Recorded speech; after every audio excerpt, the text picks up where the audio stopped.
What if I told you the 2026 FIFA World Cup is supposed to be the richest tournament in football history?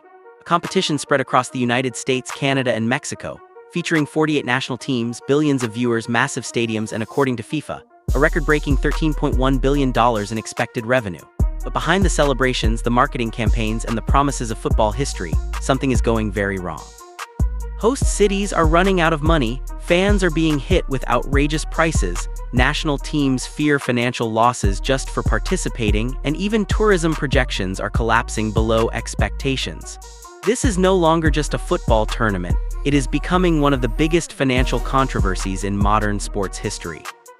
Imagine hosting the World Cup in your city, only to discover that taxpayers carry the financial risk while FIFA keeps most of the profits. That is exactly what is happening in 2026. As of May 2026, the 11 United States host cities are facing a combined $250 million financial shortfall linked directly to tournament infrastructure, transportation, crowd management, and security operations. Cities like Miami, New York, Los Angeles, Dallas, Atlanta, Boston, and Seattle were promised federal assistance to help manage the enormous security requirements of the tournament. But then came political chaos.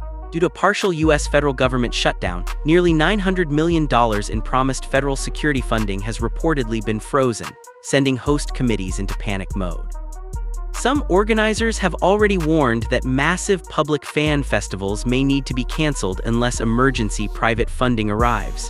Think about how unbelievable that sounds, the richest World Cup ever, yet host cities are struggling just to pay for fan zones. The situation becomes even more controversial when you look at FIFA's hosting agreements.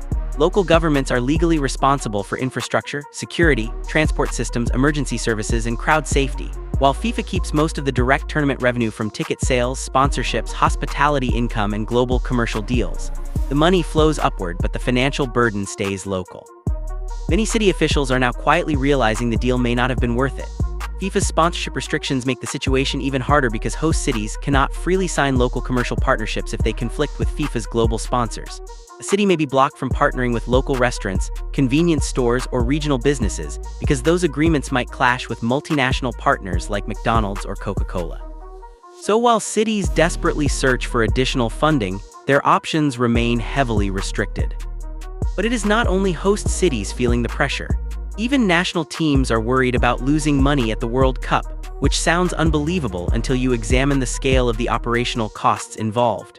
European football associations have privately raised concerns about the enormous travel and logistical expenses tied to playing across North America.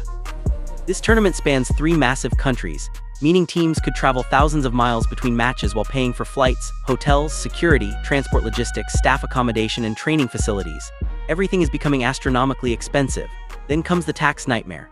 Canada and Mexico reportedly agreed to broad tax exemptions linked to tournament participation, but the United States has still failed to implement a unified federal tax arrangement. That means players and staff could face different tax rates depending on which state they play in a so-called postcode lottery. One team could play matches in California, where top state income tax rates reach 13.3%, while another avoids those costs elsewhere.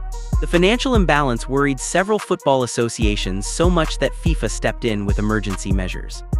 To calm growing frustration, the FIFA Council approved a 15% increase in national team payouts, creating a total distribution pool of $871 million. Every participating country will reportedly receive at least $12.5 million simply for competing, largely to offset the exploding costs of playing in North America. That alone shows how expensive this World Cup has become. While cities and national teams struggle financially, fans may be suffering the most.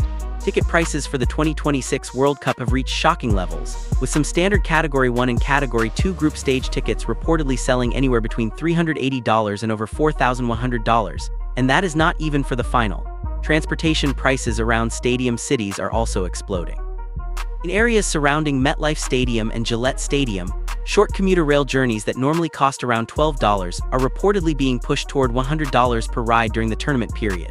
Regional transit authorities are aggressively increasing prices to help cover infrastructure deficits linked to the World Cup, meaning ordinary supporters are indirectly paying for the tournament's financial gaps. Hotels are expensive, flights are expensive, tickets are expensive, and now even local transport is becoming unaffordable. Many fans are beginning to ask a serious question: who exactly is this World Cup really for? For ordinary football supporters, attending the tournament is starting to feel impossible. Another major problem is now emerging. The tourism boom FIFA expected may not even happen. Early airline and hotel booking data for summer 2026 reportedly shows international bookings from Europe and Asia are actually down between 3.6% and 5% compared to last year. That is the exact opposite of what organizers predicted.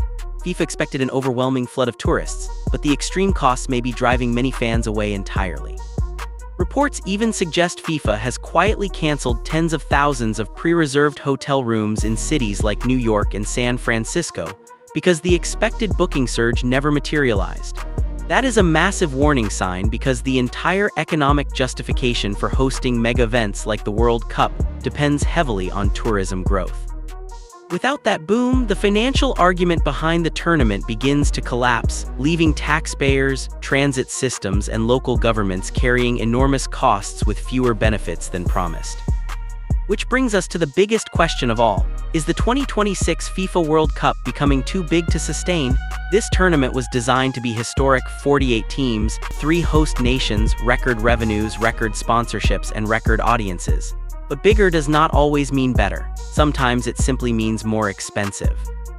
And in the middle of all this chaos, one reality is becoming impossible to ignore. The business of football may finally be overwhelming the sport itself.